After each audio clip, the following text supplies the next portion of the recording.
nomor 79. Soal kayak gini nih dugaan saya akan keluar di 2021. Sebagai seorang calon ASN, kita dituntut untuk cermat dalam bermedia sosial. Di era milenial sekarang ini, marak berita dan informasi hoax di media sosial yang disebarkan oleh orang-orang yang tidak bertanggung jawab, membuat banyak orang mudah terprovokasi, berdebat kusir. Sikap Anda mengatasi hal ini. Nah, ini penting ya untuk teman-teman pahami. Etika bermedia sosial, terus bagaimana seorang ASN itu bermedia sosial. Anda perlu tahu kalau yang namanya ASN itu sekarang diawasi medsosnya. Dan itu emang sudah diamanahkan ke salah satu kementerian. Nanti deh kalau udah jadi PNS bolehlah cerita-cerita kita. Terlepas dari kontroversi itu, tapi teman-teman harus tahu, memang masyarakat kita masih sangat mudah untuk termakan hoax. Bisa ada ratusan hoax dalam waktu 1 hari yang itu beredar di media sosial. Ini artinya teman-teman, sebagai ASN kita juga perlu yang namanya berpikir untuk saring sebelum sharing. Disaring dulu informasinya, baru sharing. Nah, soal ini akan penting ke depan di 2021 nih kemungkinan, karena soal ini sangat kontekstual dan menempatkan kita pada posisi ASN itu yang baik seperti apa. Nah, teman-teman bisa lihat ya di sini. Ini ada udah jelas gitu jawabannya. Mengenali sumber berita akurat atau tidaknya. Lalu yang opsi kedua yang skornya tinggi adalah membaca keseluruhan informasi secara lengkap. Soal ini kelihatannya soal sederhana, tapi ini soal yang sangat mendidik. Teman-teman perlu lihat ya, ini soal yang sangat bagus menurut saya dari tipikal pembuat soal. Selamat. Nah, soal ini sangat kontekstual dan teman-teman bisa milih yang paling bagus jawabannya adalah teman-teman lihat konteks soal ini apa. Soalnya adalah mengeliminasi hoax atau meminimalisir hoax. Jadi kalau meminimalisir hoax, anjurannya adalah mencari sumber berita akurat. Dan sebetulnya kalau bisa dan ya, membaca keseluruhan informasi secara lengkap. Nah, kalau di sini kita lihat banyak kali opsi-opsi yang lain, tapi opsi-opsi yang lain nggak solutif, gitu.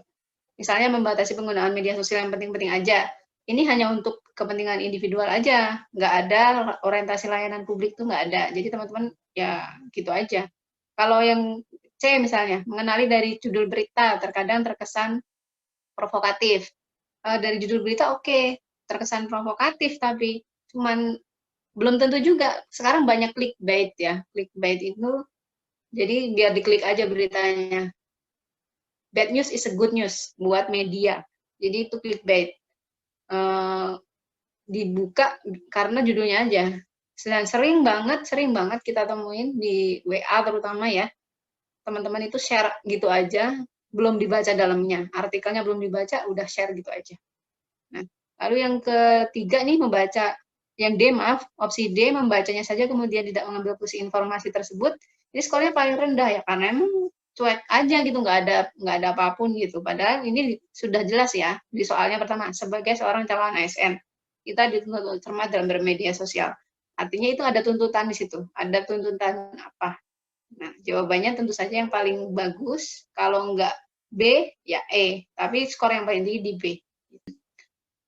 Ada banyak karyawan dari perusahaan yang Anda pimpin tiba-tiba mengundurkan diri. Di antaranya merupakan karyawan yang berprestasi dan berkinerja baik. Anda mengetahui jika kebanyakan alasan pengunduran diri karyawan tersebut adalah karena perusahaan tidak memberi kesempatan pada karyawannya untuk mengembangkan diri. Di sisi lain, keuangan perusahaan sedang tidak memungkinkan untuk hal tersebut. Sedangkan jika hal ini terus dibiarkan, akan berdampak buruk dan merugikan perusahaan Anda karena kehilangan SDM yang bagus. Sikap Anda, nah ini juga soal ini gampang, tapi kalimatnya panjang. Pertama, kuncinya Anda jadi pemimpin perusahaan. Perusahaan yang Anda pimpin, berarti Anda pimpinan di sini. Tempatkan diri Anda sebagai pimpinan.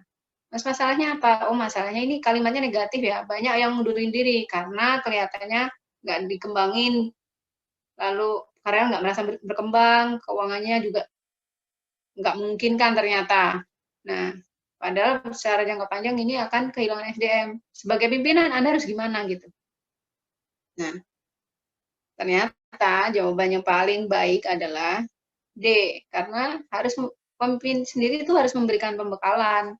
Karena keterbatasan pendanaan, berarti yang bisa kita lakukan adalah dari intern sendiri, kepemimpinan sendiri, fungsi pimpinan sendiri yang harus memberikan itu. Kalau misalnya ya, dalam suatu institusi ada kekurangan uang dan harus melakukan pelatihan terhadap karyawan, mau tidak mau, maka pemimpin perusahaan itulah yang harus mendidik karyawannya sendiri. Itu nggak bisa enggak. Karena perusahaan memiliki tujuan tertentu, maka untuk mencapai tujuan itu secara efektif, sekali lagi efektif, dan efisien. Efisien artinya sumber daya digunakan seoptimal mungkin. Ya, Anda punya sumber daya, ya diri Anda sendiri sebagai pemimpin, karyawan Anda sebagai yang Anda pimpin, mungkin alat-alat sebagai sumber daya yang lain gitu. Itu dimanfaatkan untuk mencapai tujuan itu. Kalau Anda ingin punya SDM yang bagus, sementara dananya sangat terbatas, Anda yang harus didik sendiri. Itu sikap pemimpin kayak gitu. Anda yang didik sendiri gitu. Makanya ini jadi skor yang paling tinggi. Nah, kalau misalnya Anda ditanya siapa lagi sih yang bertanggung jawab atas pengembangan SDM di level pimpinan? Ini yang kita lihat di jawaban di opsi E. Pemilik perusahaan. Pemilik perusahaan itu harusnya lebih peka terhadap karyawan dan memfasilitasi pengembangan diri mereka.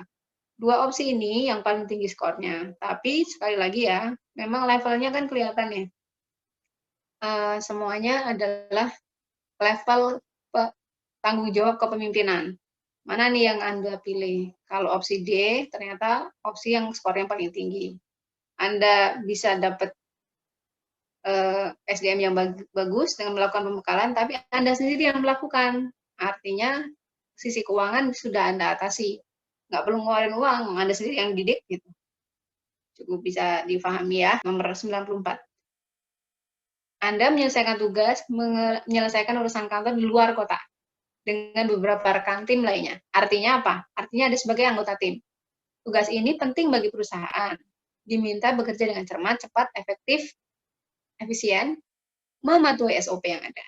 Namun, salah satu dari rekan Anda, ini Anda dalam satu tim ya, ada yang melakukan kesalahan cukup fatal karena tidak bekerja sesuai prosedur. Nah, ada kesalahan satu tim tidak sesuai prosedur.